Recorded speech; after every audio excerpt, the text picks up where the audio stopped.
Yun. Sa Sa music. sa music. Music. Sa rap.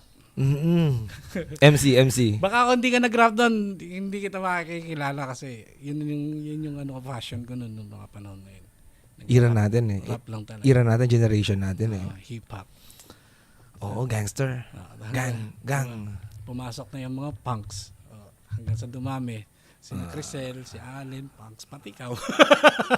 Naging punks na din. Oo, syempre, napaka-punkis ng bata ako. Tangina. Mm. Akala ko pagkakakilala ko rapper eh. Tapos biglang nag-convert ng punk. Hindi kumbaga men, nagra-rap lang din talaga ako kumbaga. Actually, MC, hindi ako rapper men, MC ako. Pwede. Yung mga time na yun.